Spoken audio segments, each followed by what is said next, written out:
My name is Rupert Lewis. I am Emeritus Professor in Political Thought in the Department of Government at University of the West Indies, Mona. Today on Region Talk, my guest is Samia Nkrumah. It's my privilege to welcome you to Jamaica. I think this is your first visit. And she was here to give the keynote address at the launch of the Center for Reparations Research on October 10th, 2017. This is an important initiative taken by our Vice Chancellor, and I could think of no better person to have given the keynote than Kwame Nkrumah's daughter, the daughter of Dr. Kwame Nkrumah, the founder of independent Ghana in 1957, 60 years ago, and Kwame Nkrumah's daughter continues in the 21st century his legacy. Can you explain for our viewers your family background so they have an idea as to where you're coming from and why you are here in Jamaica? That's right. Yes, in fact, I come from a seriously Pan-African family, I would say. Our father, Kwame Nkrumah, and our mother, she passed on almost a decade ago, but mother came from Egypt, so their marriage was a Pan-African marriage. And as you can imagine, in '58, when they got married, it was something very rare. I believe Kwame Nkrumah must be perhaps the only African leader from West Africa who married an Egyptian, a lady from North Africa. And mother too was quite revolutionary, I would say, because the whole family were terrified about this. Very few had heard of Ghana and of Kwame Nkrumah. But the close relations between Kwame Nkrumah and the then Egyptian President Gamal Abdel Nasser, I think, facilitated this marriage, which we used to joke about it at home, but everybody said it must have been a political marriage. Mm-hmm. I mean, it was driven by Pan-African sentiments and motives. It worked, but I think we have to come to the conclusion that it was a political marriage indeed, and I'm happy it was. There's three of us from mother and father, and then we have a senior brother from our father's side. We live in different countries. We left Ghana in '66, the day of the illegal overthrow of Kwame Nkrumah's government, democratically elected government, Ghana's first government after independence. And we moved to Egypt for almost a decade. We were to return to Ghana about a decade later to attend secondary school, but there were more coups d'etats to follow, and mother decided to leave in the 80s back to Egypt after, I think, the series of coups. Yes, I think she had decided it was best to go back to Egypt. And so as a result, I followed her. I mean, it was just her and I. I left Ghana then, and I didn't return till 2007, specifically to enter politics, but with the larger objective of reviving Kwame Nkrumah's ideas, philosophy and ideology and thought in Ghana and Africa. Okay, let's go back from 2007 to 1966. Yes. Was it then that your father gave you some advice which you have treasured and which has guided your life? What were the circumstances and what was the advice that Kwame Nkrumah gave to you, his daughter? Yes, indeed. As I said, we left Ghana the same day of the illegal overthrow. By the time we got to Cairo, our father, who was on his way to Hanoi to broker a peace deal between Washington and Hanoi in '66. Vietnam, indeed, yes. By the time we arrived in Egypt, he had arrived in China on his way there. But so he called us. It was very late at night. And he spoke to each and every one of us to encourage us. And I will forever remember what he told me when it came to my turn. And he said Yaba, which is my Ghanaian name for girls born on Thursday, who come from the western region of Ghana. He told me, Yaba, don't be afraid. You know, be strong, be strong. You must not be afraid. And I thought, okay, he must have gathered that I was terrified the whole day. And as I grew old and, you know, time passed and I reflect on that advice, I think really what he was saying is we must not shy away from picking up from where he left and from, you know, making sure that his ideas never die. Could you explain for viewers some of the core ideas of your father, Dr. Kwame Nkrumah? Indeed. He described Pan-Africanism as an objective, and that is the total liberation and unification of Africa, meaning total liberation, economic, political, of course, economic, cultural emancipation, freedom from exploitation and colonial or new colonial policies or influence, and the unification of the continent with, of course, the global African family or the diaspora, Africans everywhere. So that was really the thrust of his mission. He believed that Africa must have a union government, that is political unification, not just economic or, you know, tinkering with some agreements here and there, but political unification that will guide the economic integration, the common policies in foreign diplomacy or foreign relations, yes, and I believe he dedicated his life to do that.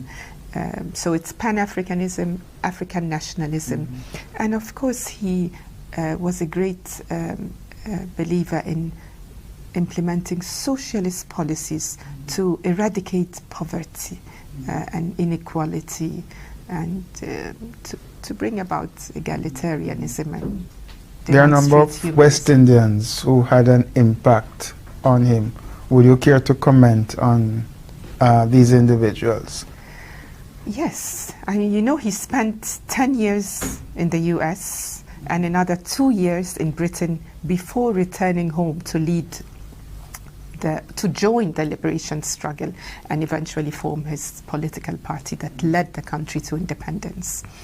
And he made it very plain and clear that he acknowledged the Africans abroad, that is outside the continent, from the Caribbean or Africans in America or African Americans. He credited them with beginning the Pan-African movement that inspired people like him to go back home and lead their countries to independence. Here, I did say that being here in Jamaica is especially, it's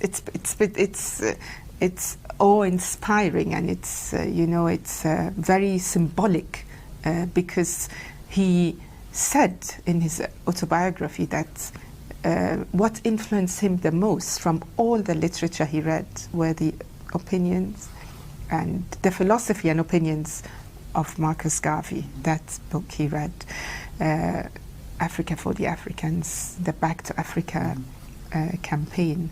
And in fact, Ghana, one of the first things we did after independence was to establish the Black Star shipping line with 18 vessels. I mean, that was a big thing for a newly independent African state to do. but it was a nod, let's say, in the direction of Garvey and his influence, self-reliance, economic independence. And that was something which really shaped, together with the Pan-African agenda, it shaped Ghana's policies immediately after independence. So the self-reliance aspect of things. Well, you're a member of the post-independence generation. Yes. A young person, 21st century, you entered politics in 2007. What led you to enter politics in Ghana, and what form did your entry take? Very simply, it's Kwame Nkrumah's ideas, his writings. That's why I encourage, I think everyone, I believe really every African should read some of his writings. I remember reading Africa Must Unite for the, I don't know, maybe the umpteenth time. But when I did read it the last time, just a year before I returned, I thought, oh no, this has to be demonstrated. It has to be lived. This is an ideology that cannot just be kept on the shelves or in our minds, but we actually have to demonstrate it, you know.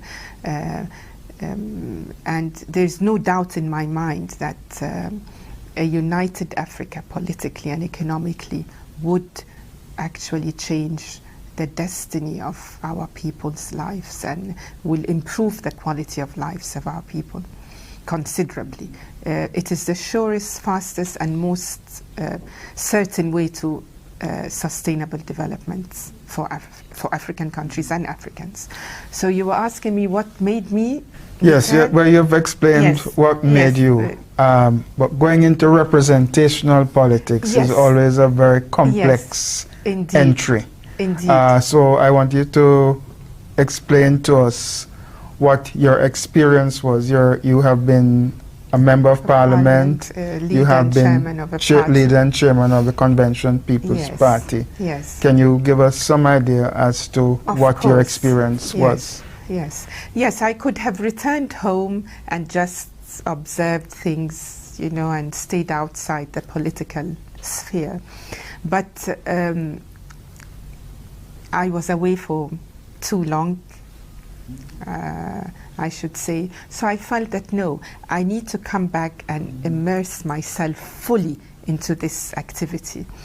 And I need to be active in, or to enter active politics precisely, you know, not just to be an observer, but to experience firsthand how we can do it and what are the challenges. So that was a very bold decision, yes, but I think a very informative experience. So I returned specifically to stand or contest a parliamentary seat in the western region of Ghana, which is the region where our father comes from, Kwame Nkrumah comes from. And it was an intense campaign. And it just gave me an idea. Just touring a predominantly rural constituency during that first campaign gave me an idea of the challenges we face. Because whereas the capital of Ghana, Accra, if you visit it today, there are pockets of development. You'll be very impressed. Tall buildings, well-paved streets, mega supermarkets. I mean, there's some bits of Accra you could be anywhere in the world.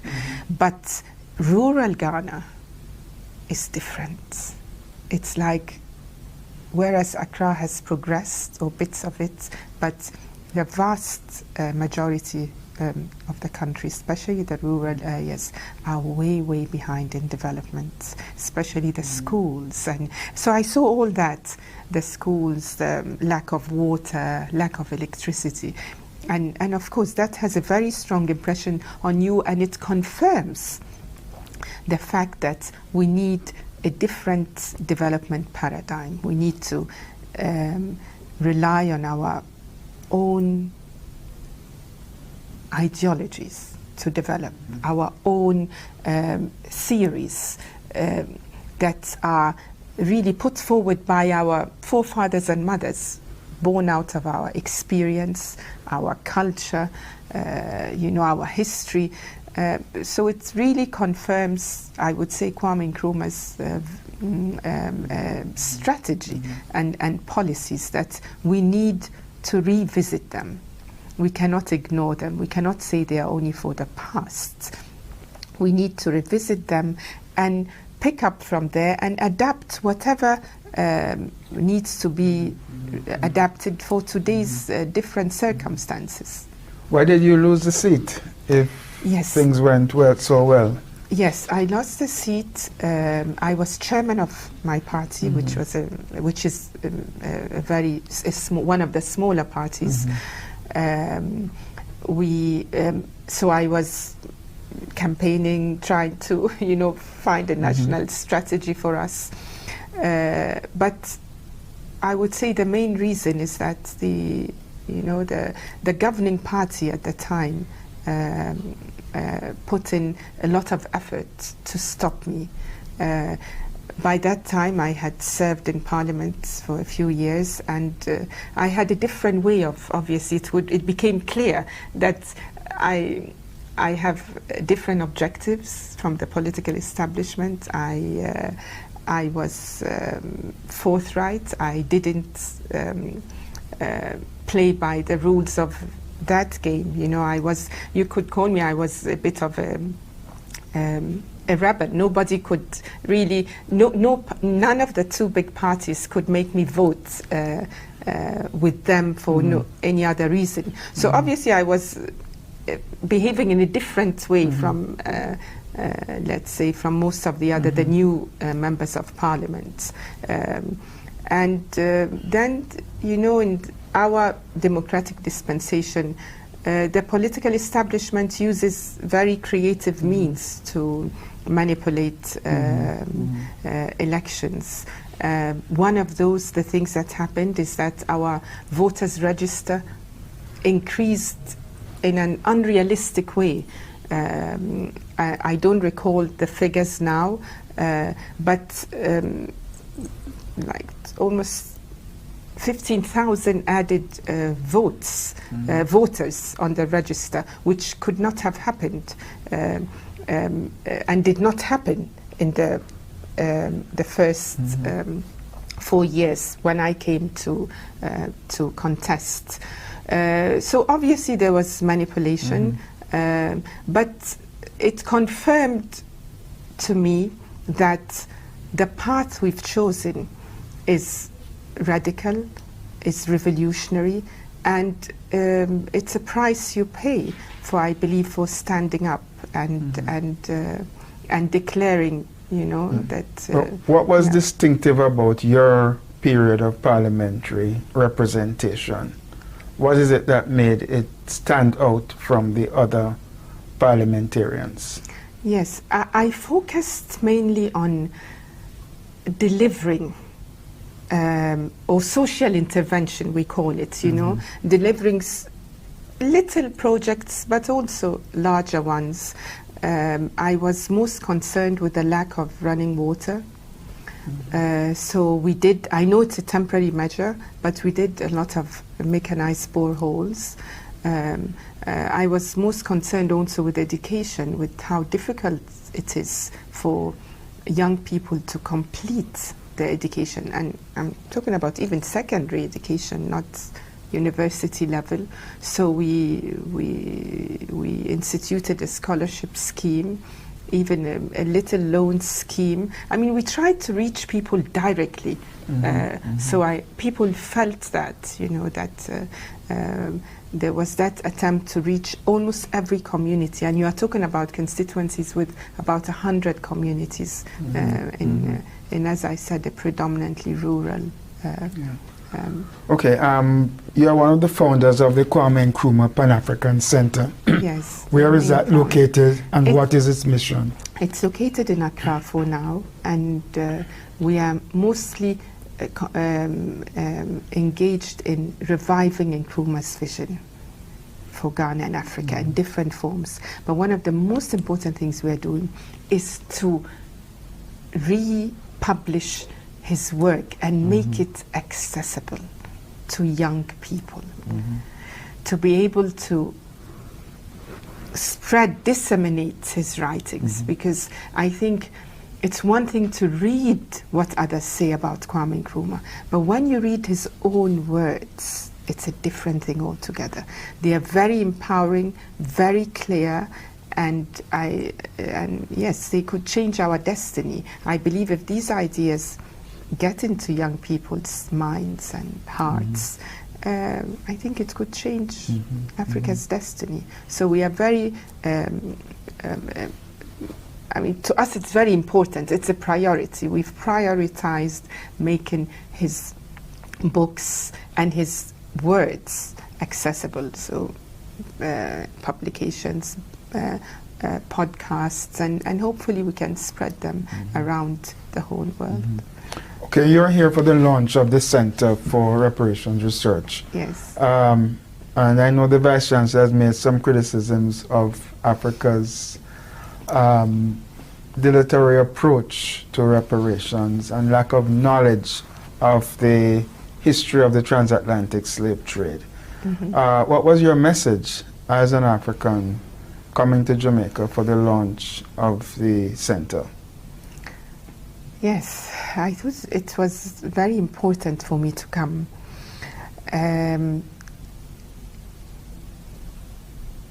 No one, I think no African who just takes some time to delve into the question of reparation and the fact that justice has not been done to African people everywhere after almost 500 years of going through enslavement, colonialism, and now economic marginalization.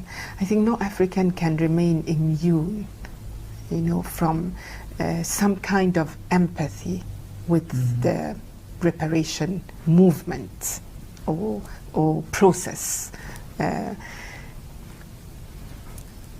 But at the same time, it is clearly one of the efforts to regain control over our destiny, to rewrite our history, and to assert ourselves in every way. It would be much more difficult to progress in that process without a united voice from Africans everywhere. And we need African countries' cooperation, support, and even enthusiasm, I would say, for this process. So the best thing that would happen to this movement, to this initiative, is if and when, and I hope and I know it will be when African countries speak with one voice for reparation. That would be the ideal situation. So it is timely, I think, that some of us are getting involved, because that is what the message really is for African countries. African, not just governments and institutions, but people. Most important, it's for African people to support this initiative. The call for reparation must be broadened. So over 1 billion people will speak with one voice, and all over the world. So really, my message is that the African people everywhere must get involved in this, and that the unification of the continent would be the greatest propeller for the success of this movement. So we need to unite for reparation, but we need to unite for many, many things, and we have to fight on different levels. And if we push forward with the unification process, the reparation initiative will undoubtedly have great success. There is a point of view that the focus should really be on Haiti. It's the most egregious case, because Haiti paid reparations from the 1820s through to the 1940s. Indeed. And no other country had to pay as great a price as Haiti has. And therefore, for reparations movement to really chart a course strategically, Haiti ought to be the beginning, not necessarily the end, obviously. What's your view on this? Okay, I haven't had time to really reflect on that. But the bigger the goal, the stronger we are always. And I think my instinct tells me, my political instinct, that we need not divide and subdivide this this call, this demand. You know, on the contrary, we should even widen it. So we need to reflect. I want to be very honest with you. We need to reflect on this hard and see whether piecemeal demands would be the right way to go. I think we need to put a lot of energy into this in the coming years. And we need to demand various things at various levels. You see, if we are not delinking the reparation process from the unification struggle, then I think we have to do it. It's one big thing. Africans must rise in every way, and this is the time. This is the time because we have so many young people who we don't know how to give them a better quality of life under the current circumstances. I think our generation must not disappear before we make a great contribution towards the unity of the continent and unity around main issues like economic independence, our regaining control of our resources, and reparation. I see reparation as part of that control. Process. What's your sense, to conclude, of the movement for African unity on the continent itself, first of all, and in the diaspora? Where are we in relationship to those two components? The diaspora was always part and parcel of the unification. At least that's what Kwame Nkrumah taught us. You cannot separate Africans. You know, Africa is indivisible and Africans are one. You cannot talk about a united continent and leave out Africans who are all over the world, particularly in places like the Caribbean or even Brazil, particularly when Africans constitute a huge, a big majority in other states. So we see it as one. When we talk about Africa, we are not just talking about the continent, but we are talking about Africans, wherever they are, wherever they might be. We all recognize that in fact, we will not be successful in the unification of African states and leave the Caribbean or the global family, African family elsewhere. I do not think we will be successful. Thank you very much on behalf of Region Talk for your contribution to the discussion on Pan-Africanism. Thank you. Thank you for having me. Thank you for watching. We hope you enjoyed this program. Remember, you can watch this and all our programs on our website, www.uitv.org, available anytime, anywhere, and on any device. Also, join the conversation on social media by visiting our Facebook, Twitter, and Instagram pages.